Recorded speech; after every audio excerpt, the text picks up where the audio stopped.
Барлықтарыңызға сәлем, мен Неге, бұл мен Рома. Бүгін бізде Челси, яғни сіздердің жазып Челси жүшпелеріңіз туралы топ-10 факт болатын болады. Яғни ол кім? Ал кеттік.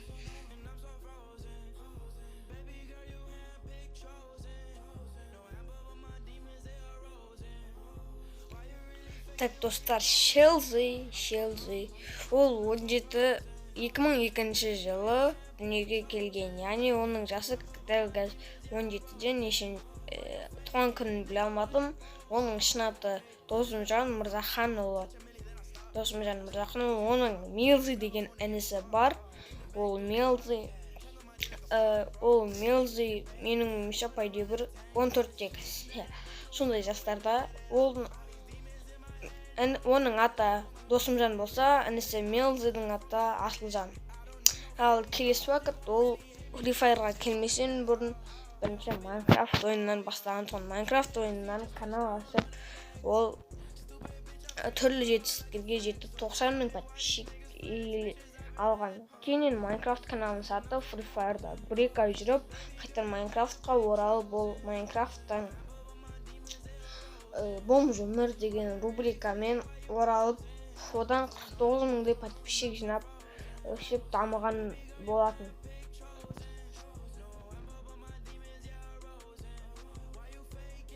Челси деген никті ол қалай ойлап тапты. Ол өзі бұрынғы Майнкрафт каналында оны айтқан болатын. Сіздерге оны баяндап берейін. Ол бірінші Челси деген каналды 500 подписчигі бар кезде сатып алған болатын.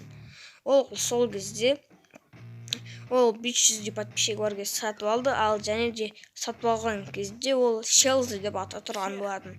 Ол атын ауыстыру үшін 90 күн күту керек болған. Бірақ 90 күннің ішінде ол видео түсіріп, атын Челси деп таныстырып, және де Челси дегенде өзіне ұнап қалып, атын ауыстырмай солай Челси болып қалыптасып кеткен болатын. Келесі уақыт Челси ол Майнкрафт ойынын ойнап жүріп, ол өзі клан ашқан болатын. Яғни One Team деп клан ашып, ода қазір көрген Қанат Қоянбаев, Зефрикс, тағы басқа ютуберлер сол кланда болған болатын. Кейін ол Адик деген Майнкрафттермен бірге достасып, оны Казулов деген кланмен қосылып, Ванолов деген клан ашқан болатын. Кейін екі клан екі жаққа тарып кетті дағаны. Екі клан екі жаққа тарып кетіп, One Team Ванолов қалыптасып, ал Казулов сол баяғы Казулов атымен қалып қоя берген болатын.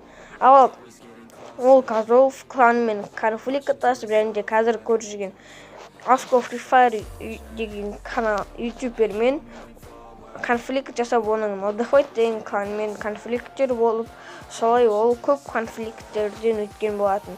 Ол Майнкрафттан ең үздік, әлемнің ең үздік ютуберлерінің бірі болған. Оның кланда Балдартайстан, Денфи, Фаркин, Нұрлан X, Нота, яғни қазір көріп жүрген Қанат Қоянбаев, және де сондай ютуберлер болған болатын. Ал One Team ол басында, яғни 2x8 деген режим шықпай тұрғанда, One Team емес, басқаша One Team ол клан емес, жай ғана сондай ютуберлердің басын жинайтын нәрсе болған тұғын. Челси өзінің қазіргі Паблик деген гильдиясына отрядпен ойнаған 150-ден аса кіргізеді қазақ. Егер де ол өліп қалғанына ешкіміне қарамайды.